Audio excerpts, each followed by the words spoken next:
Welcome, welcome. So today we are going to be talking about CSUN, the Assistive Technology Conference. So CSUN just happened this past week, and there was a lot of technology. I was not there in person, unfortunately. Next year, I am really hoping to go, but I have been following the coverage of CSUN, and I wanted to cover all the exciting tech that I've seen. Some of them are new, and some, isn't super new, but still seems like a good, fun thing to talk about and discuss because I haven't discussed some of these on the channel before. So the first thing that was announced this year at CSUN, I believe, or right on CSUN, is the MirrorPad Pro from Irie AT. And this is a 17-inch CCTV. It is a pretty cool piece of technology, honestly. It's, uh, it's a different form factor for CCTVs. So if you can see my screen, there is this large screen, and offset to the left is the stand, and then there's a power button, controls, and kind of like a stand at the bottom where it rests on the table. And on the right-hand side, there's actually a near distance camera toward the right. So it's not in the middle like a lot of CCTV magnifiers, and it also has the distance camera that are on a lot of Cloverbook magnifiers. So a couple of things that stand out, and I'm going to go through some of these pictures. You can actually turn this, and it will show in portrait. So if you wanted to look at yourself, you can use the little external camera. It's like on an arm. It's very, very flexible. You can turn it towards yourself or down or away from you. And I've used the Cloverbook Pro. I have a video on that on my channel, and it's very similar. It looks very similar to that, and it's extremely flexible. So just another couple more pictures. I'll try to put links in the description. There just might be a limit to the text, so there may be a document linked below if you guys want to look through some of this stuff. The thing that sets this magnifier apart is you can actually plug it in to your phone or your tablet or your PC, and it will accept that HDMI input and show that screen. So if it's a Windows computer, probably you'd want to put the screen in landscape.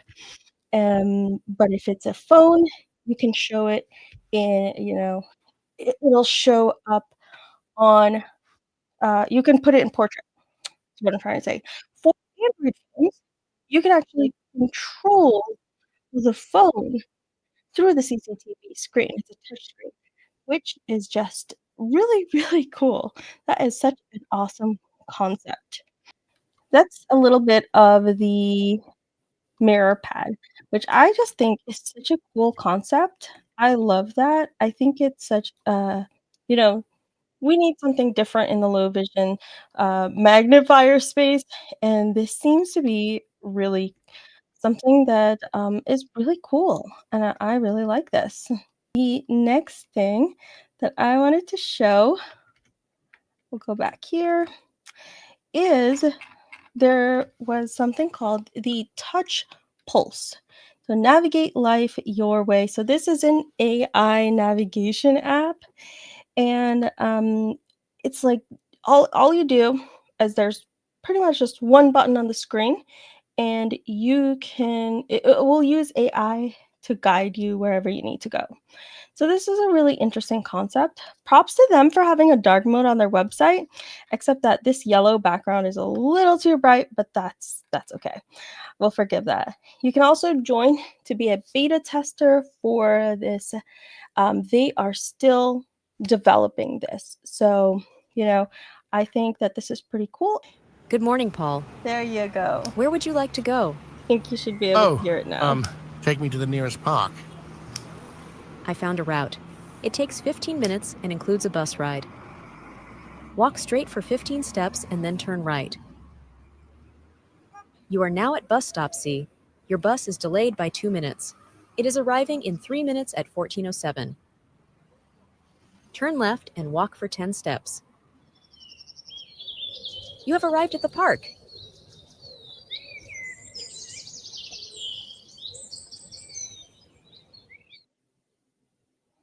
Okay, there you go. That is the Touch Pulse. So the website for that is touchpulse.nl. There'll be a screen that will ask if you want to go to the web page or if you want to just go sign up to be a beta tester. If you go to touchpulse.nl. So that seemed pretty interesting and different. I haven't heard of this one before. And from a demo I saw, it looked like it was on, Android. I don't know if they're going to develop it for iOS or Android. I haven't really heard, but you can do your own research and maybe send them an email. Before I actually continue, I just want to give a huge shout out to Stephen, Scott, and Sean Priest, as well as Luke and Corey. I can't remember their last names. So Stephen and Scott, I'm sure many of you know, they're on Double Tap.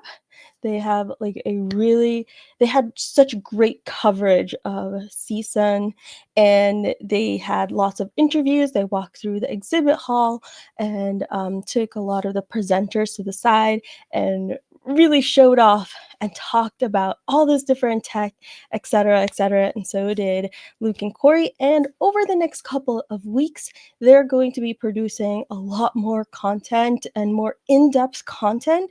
So big shout out to them. If you guys are not following them already, make sure to follow them. Their Double Tap is a podcast, but they also have a YouTube channel now.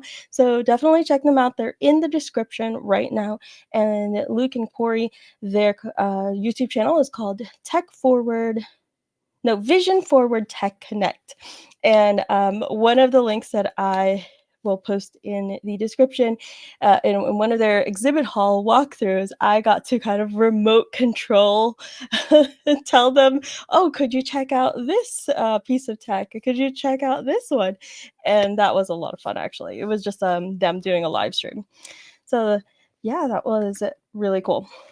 So next, pretty cool news, let's go on, is Be My Eyes has a new partner. Be My Eyes enters a new industry sector with major customer wins. So they have now partnered with hold on one second, here we go, the Roma Fiumicino. Oh gosh, I butchered that name, but it's the Leonardo da Vinci International Airport, as well as Emirates Airlines. So that's pretty cool that they are kind of moving forward and making more partnerships so that you can call them using the Be My Eyes service directory. So many people know about Be My Eyes. You can call a volunteer, you have Be My AI, but you can also use their service directory and call Google, Microsoft, VRBO, a lot of other ones that I cannot think off of the top of my head. But if you just go to the service directory tab in the Be My Eyes app, you can read it all there. Okay, and next we have Vispero. They introduced their Insert J Club for JAWS users. I believe it's also for Zoom Text or Fusion, or maybe they're going to have another club, but I think this is definitely for JAWS, and it's a community. They're accepting feedback, they're giving resources, they might host some events maybe, and for those who join the Insert J Club, there's some kind of drawing for 90 minutes of IRA. So I thought that was pretty cool. Yeah, so if you're a JAWS user, definitely maybe check that out and see if it's something that you'll get value out of. Next, Procter and Gamble was there, and I should make sure the audio is sharing so I can share with you. So they were on the exhibit hall floor. However, this is not exactly super new. They announced this quite a while ago, and Sam from The Blind Life did an awesome video, and I'm just gonna do a quick little sneak peek of his video. You should totally check out his video for full context and everything, but here we go. This should share audio. Hopefully, let's cross our fingers that technology works. Okay. Where the icon represents what the product is. Like this one, this bottle here has a single raised line, and that indicates that this is body wash. And the thought is that we just want one line because it represents the one body that you have. You only have one body, so you get one line. Whereas the hand soap has two lines because you have two hands. Well, most people have two hands. Shampoo is a series of vertical lines, kind of representing the strands of hair. The toothpaste icon. Okay, there you go. That's all I'm going to show. You guys can, I would definitely encourage you guys to check out his full video. It seems really cool. I wish that they could have this on like all packaging. Can we get something like this in all packaging? I don't know about you guys, but have you ever pumped something that you thought was soap and was not? Because I definitely have, and that would just be so nice to know. Without, and that would be really nice to have on like a lot of products, and I think that that's great. I hope that they continue improving that. Next up, let's see what we've got next. Oh, this one is really cool. I am not a big sports fan, but One Court has a machine to help people follow sports. And let us share this video. Okay, I think I'm getting the hang of it, so hopefully I can get the tech to work.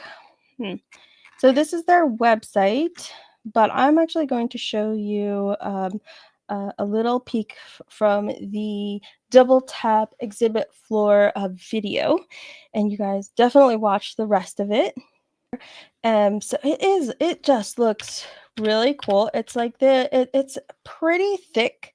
It's a couple inches thick, but it's like this pad, and later on they talk about like their silicone markings on the top where you can feel. And so there's like for example, this one, it's a basketball court, and so it vibrates where the ball is, and you can follow that vibration and follow where the ball is. Like that would, like I don't know about you guys, but like in sports, it's just really confusing. Oh no, did it not share again? Or did I stop it? Oh, okay. But anyway, hopefully you guys saw that video. And so I just think this is so cool to have. They have it in sports arenas. They have it in like different locations. And they have it for all different types of sports. And, you know, I think that that's so cool because it is so hard to follow sports. They also have audio description that like pairs with this haptic feedback, so you can follow it both through audio, through that description, and also feel it tactily, which I think is just super cool. Looks like my screen share is not cooperating. So I'm just going to talk about it. So forget about the screen share. I'll just let you guys know about the different things. So there's also, and I will leave links or a link to the document below. So Orbit Research also announced the Orbit Player. It's kind of like the Victor Reader Stream or the HymSense player, except that it's going to be around. They haven't nailed down the pricing yet, but it's going to be around $300 or, give or take, considering the pricing for the Victor Reader Stream and the hymns, like, what is it, $600 or somewhere around there? Like, that seems a lot more affordable. And so kudos to Orbit Research for doing something like that. That way you have a tactile experience of for book players if you want a separate device and not just your phone. Because sometimes, it's nice to have just a tactile button that has a long lasting battery and you can still like do other stuff on your phone. But that's just me. Then there was the Agiga. Agiga was there with the Echovisions. It looks like at least at CSUN, from the people that I talked to that attended CSUN, they did not quite have like the demo.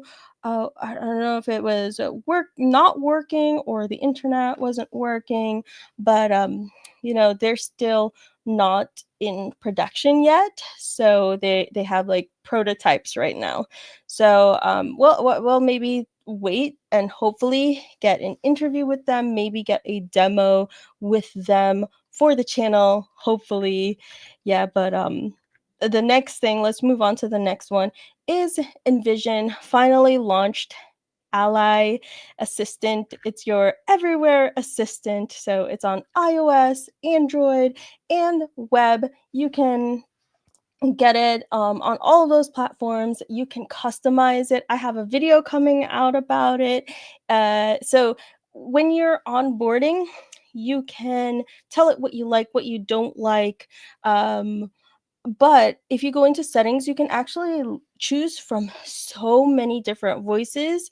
You can adjust how it reacts to you, how you want it to speak, what personality you would like it to have. If you just want it to be like just straight to the point, concise, you could do that. If you want it to sound like a comedian or anything really, you can make it sound super sarcastic, etc. You can do that. I'm hoping that we can get more live video AI. I don't know. Ally does not currently have that, but you can take pictures with your phone and it can describe those, just like Be My AI and Seeing AI and Access AI and all the other AIs. All right, so I'm going to pause and we're just going to check the comments here. I'm sorry, I'm so sorry that the stream, the screen share was not quite working. Oh, it looks like, let's see. I use both JAWS and NVDA. I've used Be My Eyes support to report bugs for products or apps at times. Yeah, definitely. Hello, everyone. Okay, thanks for the new people coming into the chat. NVDA, NV Access, which is the company behind NVDA, announced or was also present at CSUN, and they talked about their 2025.1 updates for NVDA. There's a list of them. They're working on getting more AI, and then there's NVDA remote, etc. I don't really think this is super new news, but they were there at CSUN talking about it.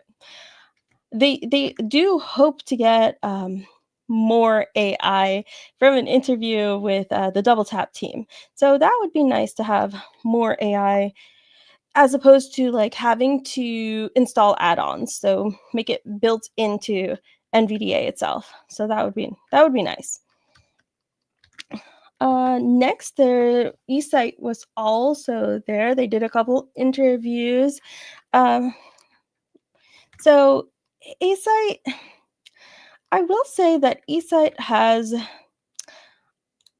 interesting reputation because they have been on a lot of different TV shows, and everybody kind of knows about eSight. The one thing, Sam did a video about the eSight Go as well, and the struggle with eSight is that the screens on it are so little because they want people to have be able to use their peripheral vision, and so that's a struggle, but it's definitely interesting.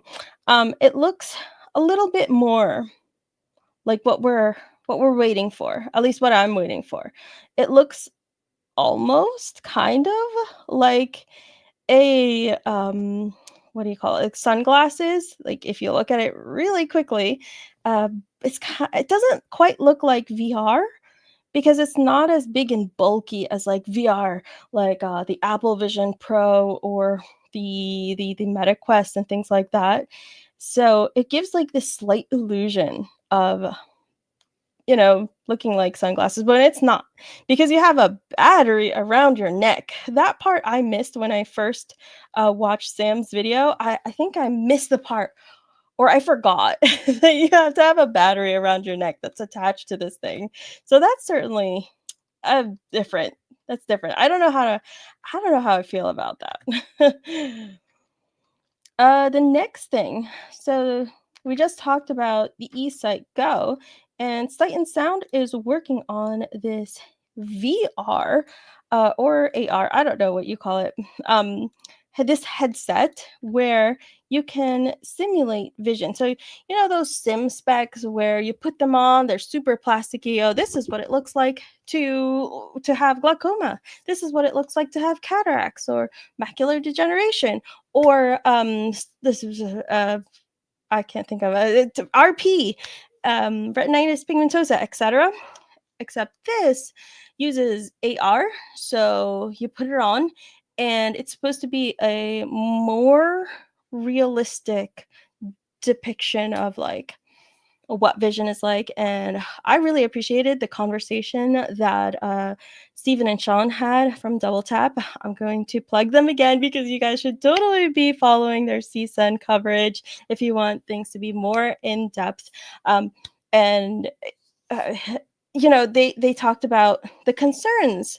People are going to try these things that kind of simulate vision loss, and they're gonna be like, oh, that's what it's like to be blind. Well, that's too hard, and that they're going to be put off by that. Whereas Sight and Sound, they're really trying to target a conversation, so with families, and getting so that people can better understand the perspective of maybe a loved one or a coworker, etc., and their vision and what they're going through, what their challenges are. So it's certainly interesting, but it looks like a VR headset to me.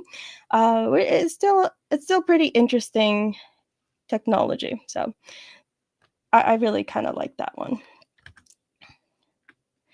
So next we have Sony was there. I don't even know if they had anything super, super new, but they had a pretty big presence there.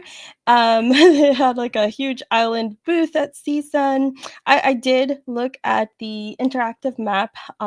They have like of the exhibit floor, and it shows you all the different exhibitors and everything. And I pretended that I was there because I really wish I could have been at CSUN, and maybe next year I'll be able to go. But this year it just didn't work out. But Sony was there, and they demoed things like their TVs. I've never tried a Sony TV and their accessibility, but apparently it has talkback, and it begins at startup, which is pretty cool. They have the soundbar Brava theater. They had like a couple of like Bluetooth. There was headphones, over the counter headphones. They had the cameras, and then there's the one that a lot of people have talked about quite a bit, where it projects the image to somebody's retina, to help them see better, like through the camera, like a kit that you can attach to the camera. So that was interesting to see. Again, they are constantly improving their screen reader on their cameras. And so I really regret buying a Canon camera when I was camera shopping a couple years ago, and I will probably be buying a Sony camera for the screen reader in the future. They're also Be My Eyes partner, which is pretty cool. They also have these like accessible QR codes. I guess it's been so long that I haven't bought a Sony product, but apparently they now have like these tactile markings around QR codes, which every single QR code seriously needs, but you can feel where the QR codes are. Like a lot of the time I don't know that there is even a QR code, and that can be so frustrating. There was somebody at CSUN. I can't remember if it was Sony or LG, but I thought it was really cool. Do you guys know how when you go to Best Buy or somewhere there's like different displays and kiosks, and there's like buttons, and I have a young child who likes to go around pushing those buttons, and I also have that urge. I'll admit, and I don't really know what I'm pressing or what's going to happen, but they do have kiosks that announce what product that like it's playing, and I thought that was really cool, and it lets you like you can be sold and advertised to in an accessible way, and I'm like, okay. That elevates like the in-person shopping experience, and I just think that that's really cool. Like I want that at my Best Buy. I want that at my Best Buy. I would really love to see that. I would love to know if anybody's seen that in real life.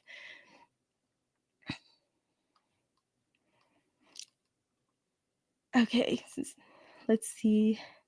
Didn't Google suddenly announce something with live video with Gemini recently? So, I mean, you can try the live video through using Gemini. You can do that even now if you just go to aistudio.google.com, and you can try it. It's not a very accessible interface, I will warn you, but it is something that you can do. It's a little bit like ChatGPT, but it's free, unlike ChatGPT, where you have to pay to be able to use the video capabilities. However, there's like a 5-minute limit. I keep hitting that limit, and I have to come back later and try again because it does really well, though, honestly. I also saw that like for workspace they have like Gemini upgrades, etc. I'm not super sure about that, but I don't know if they announced anything at CSUN specifically. Let's see what is next. Oh, right. So Case for Vision was also there. This was a product that I wanted to share with you guys and see what you thought. I've seen this before. It's definitely not new, but yeah. Just take a look at this. Telephone case. Okay, it's a phone case, For yep. iPhones, just about any model. Okay. Will accept almost any model. Okay. You take your phone, Yeah. plug it in there. Yeah. Then it's a stand. Okay, yeah. And so it becomes hands-free magnifier. Yes, and you can do distance magnification with it also? Yes, we can. Yes, okay. So there's a fold-out mirror, I believe, right, which allows you to do distance magnification? It's a little demo. It's how it works. Okay, so here we go. Aha, so Okay. very simple. It's just... So I'm going to stop it right there, actually. And we're just going to go to their website. And I don't know what it means, like any phone. It's really for the iPhone or the iPad. And it's not for any of the Macs devices, but it is available for, let's see if I can find it, with high weight. I don't know, but this is a good picture of it. So it's a case, and then it has like these two arms that it can angle away from it, so you kind of prop it up. And so it's interesting because I just don't know how I feel about having to look down at the device, right? Because often, like straight down, often I feel like I'm holding my phone at an angle, and I wish like you could kind of angle the phone towards you using this case, but I don't believe you can. However, you can move the paper around under the kind of propped up phone. So that's interesting. And I haven't talked about that, but I've definitely seen that before. What do you guys think about that?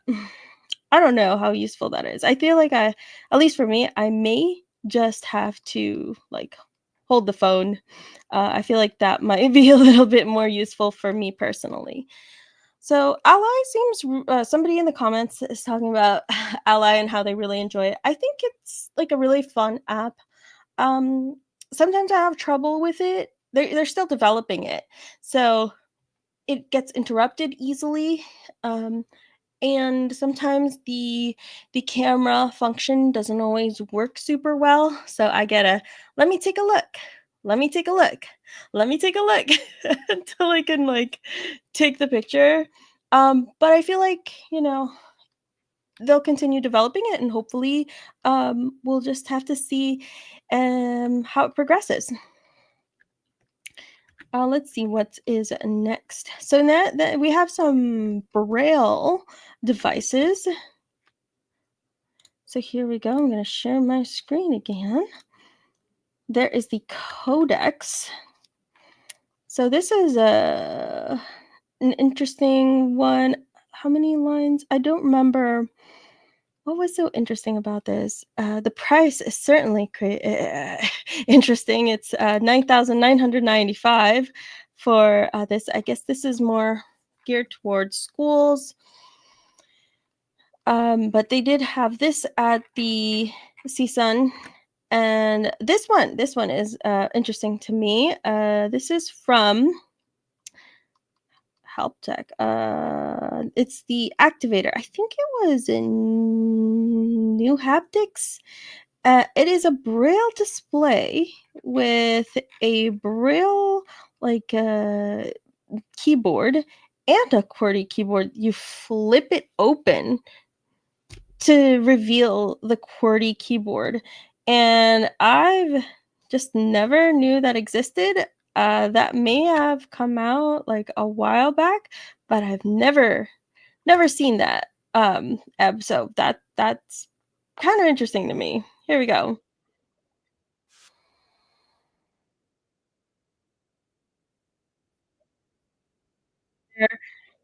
Here, let's see. It's a very markety, very markety video. So there we go.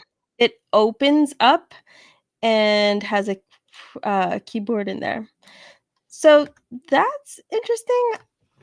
I'm not a good enough Braille reader for that to be very helpful for me, but I still think that like, oh look, you can flip open and get a QWERTY keyboard, and I guess both have the Braille keyboard and the QWERTY keyboard. So that's I guess interesting. Let's see what was next. Oh, there is the Annie, which this is by Tinkerbell Labs. It's definitely an interesting one. It's very colorful, and it's a Braille learning device.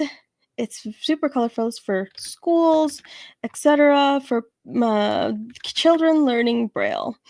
And so there's very large Braille like cells here, and it also has games. I just thought it was pretty cool that it comes in multiple different colors. Of course, green is one of those colors. We've got like red, purple, light blue, kind of an aqua, gold, You know, kind of a little disappointed that there's no like outright pink, but I'll take the red.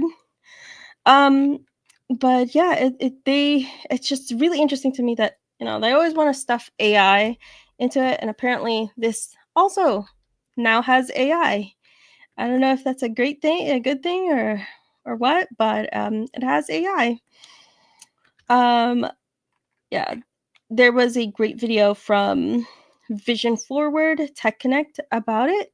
If you guys want to check that out. So let's just double check that I can share the audio, and I'm going to share the video again for the MirrorPad Pro, which I talked about in the very beginning. Because I think that that's probably one of the coolest ones that came out this year. So hopefully, fingers crossed, this time you guys can hear the audio. Here we go.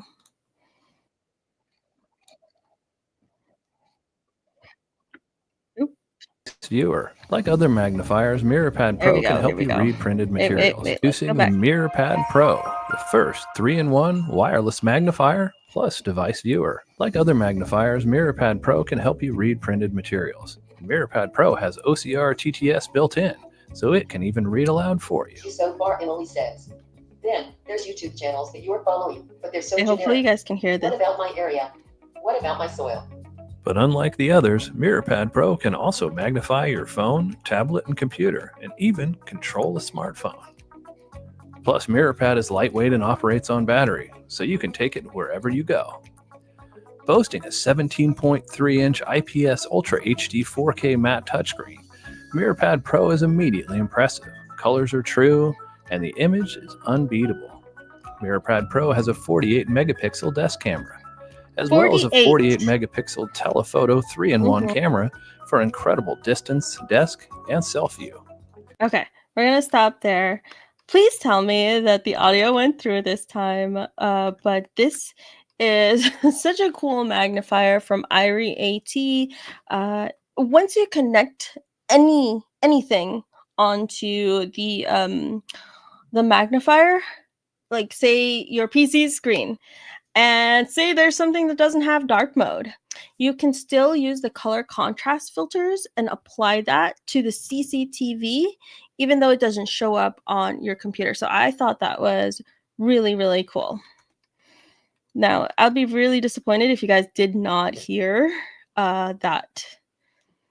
I think Sam showed the phone case magnifier thing. It seemed interesting. If I could still use magnifiers, I would try it, but at this point I'll let others play with it. The audio is fine. I kind of want to get my hands on the MirrorPad Pro. Yes, exactly. I want to touch it. I want to try it. And for me, one of my concerns is that the camera is offset to the right, and the camera is like a little bit away from you. So, for example, I cannot decide between the MirrorPad Pro and the Cloverbook Pro XL. So this is the Cloverbook Pro XL. I'm going to show it on screen. It looks more like a conventional magnifier, I would say, except that you can fold it up and put it away. Here we go. It has a distance camera. You can angle the screen. When I did my video on the Cloverbook Pro, it's a smaller screen. I think it was like 12 or 13-inch screen diagonal. This is a 16-inch diagonal, so it's bigger screen. And one of the things that I struggled with is the screen. I wanted it to be closer to me because, you know, I'm just honestly that blind. I need it on my face.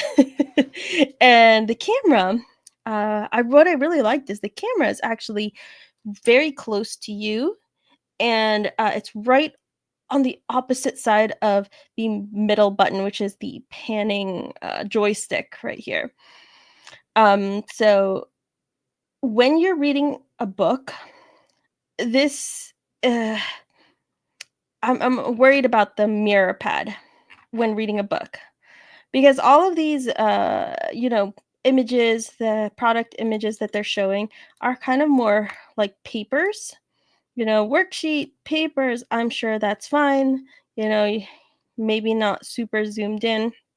But once you have a textbook, let's say, you're going to college, or even a chapter book, you have to move that book back and forth and back and forth and back and forth. And this part right here with the part that's the stand for the magnifier is like right in the middle of that. Whereas the Cloverbook, there's more space to move left and right. But then, depending on how large your book is, there's these two supporting arms toward the back. And so, you can't push the book farther back or beyond these arms. So there's kind of like a drawback for both of them, I think. But in a way, it's like that for every CCTV, because the ones that I grew up with, there was a certain point where you could not push the book any more back or forward. I guess I just always used a lot of magnification, so this was like a real problem for me. But I'm like, I was thinking about this, and I think that even with the extra features of the MirrorPad, if I had to choose between the two, I would probably pick the Cloverbook Pro XL, even though it's a little smaller and you can't really connect it to your like smartphone and control your Android and everything. I just really like the fact that you can like fold it up.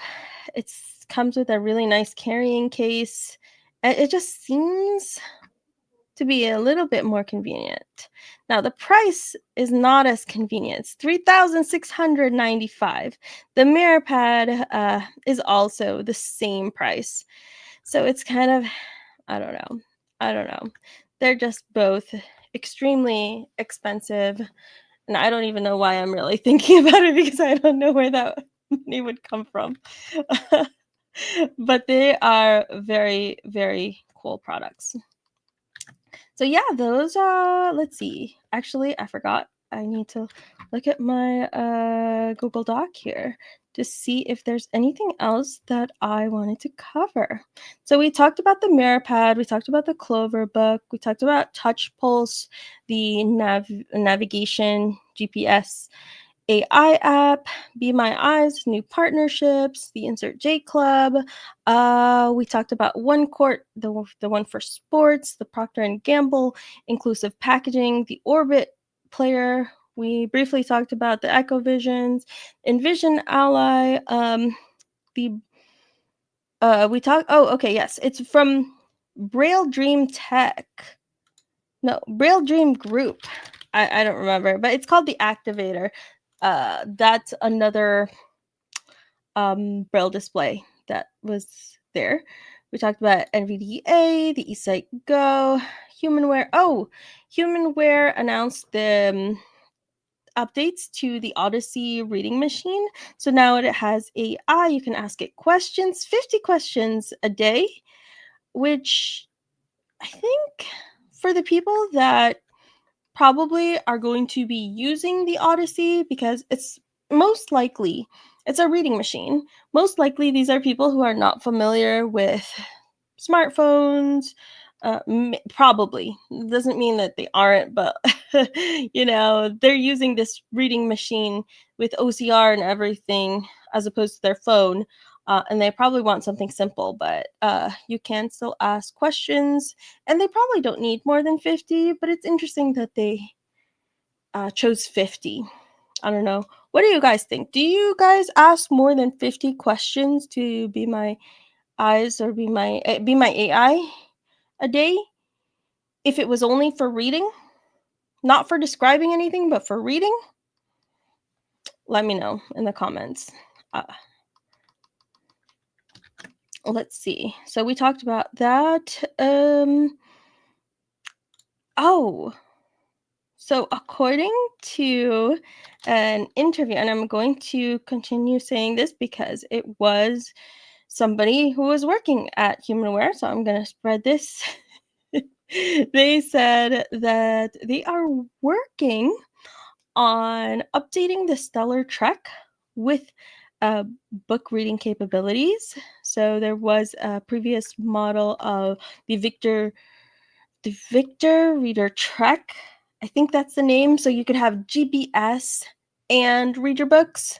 But when they released the Stellar Trek, it was only GPS. So apparently they're working on also including book player stuff on the Stellar Trek, which I think is cool. I support that. Like, get sometimes it's great to have like a specialized product, right? For like a specific reason. Like I did a Stellar Trek video and I still really enjoyed that thing. And if I traveled a lot more, which I don't, so, but if I did, I would definitely invest probably in a Stellar Trek. Yeah. It's just like something about the tactile buttons being able to navigate, like, and it's just really easy. I really liked it. But if it could do 2-in-1 things, that would be great. We talked about the Sight and Sound AR simulating vision. We talked about Sony. We talked about the case for vision. We talked about Annie. Oh, by the way, that Annie device, which is like the Braille literacy for kids, kind of looks like a toy, except it's like a kid's Braille display learning device. It's $1,000. That's a lot of money. But I'm guessing that schools are going to be the one will be purchasing these. A werewolf gear was there. I actually won a cane from Sam from The Blind Life. He was doing a giveaway for a werewolf gear, the Urban Explorer. And so I'm waiting for my Urban Explorer cane so that I can be part of this, like, a werewolf gear, like, fan club, because I haven't tried any of their stuff. But there's people on the Koa Discord who have tried it and really like it. And if you're not yet, you can totally join the Koa Discord. The link is down in the description. We have a great community, really awesome, nice people, and we chat about life, tech, and everything in between. All right, let's see. Oh, Optima Braille display. I've been asked this question since I did do a video about the Optima Braille display. Apparently, the update is they're hoping that next year they will have the Optima Braille laptop. So if you don't know what the Optima is, it's for a collaborative effort by Orbit Research and another company, and they're using the framework model, and it's basically a computer with a QWERTY keyboard and a Braille display that is upgradable, and it runs Windows. Yeah, it's pretty cool. I just wish that they could have the same thing without the Braille display. So you could just like have a keyboard only laptop. That would be pretty cool. Who needs a screen? Well, I mean, I need a screen, but for those who only rely on screen readers, right? Like my dad would love that. Let's see what else. Oh, Accessibyte was also there. There was actually a lot of exhibitors, and there's no way that I can share everything. Go onto the CSUN website and look for the list of exhibitors. It's there. It's massive. Not all of them are vision related because it's assistive technology. It covers a wide variety of different disabilities, but it was pretty cool. That there was a lot of focus on the blind and low vision as well. But Accessibyte, if you guys haven't heard of them, it's a great way to it's mostly for schools, I think, and for children, but it is the typing course that I use for my son Joseph, and it's like a lot of fun. It's accessible. It has voice prompts.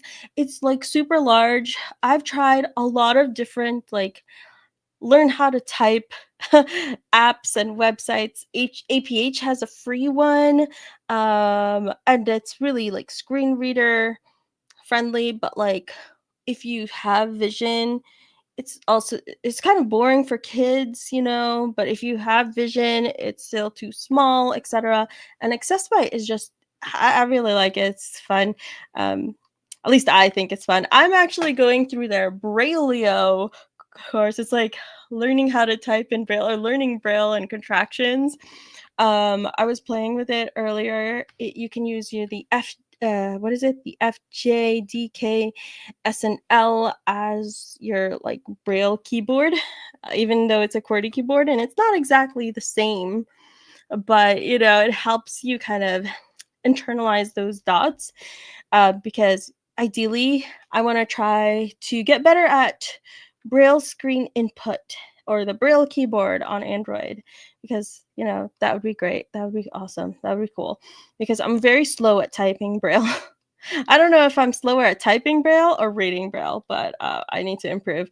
If you haven't gotten it yet, and if you're interested in Braille, a lot of the libraries for the blind, at least in North Carolina, and I know a couple other states have it out now, but you can get a Braille display as a loaner device. You know how if you are a patron of the National Services for the I forgot the NSLC, I can't remember, but it's basically the Library for the Blind, funded by the Library of Congress, and you get a book player. You can use Bard, etc.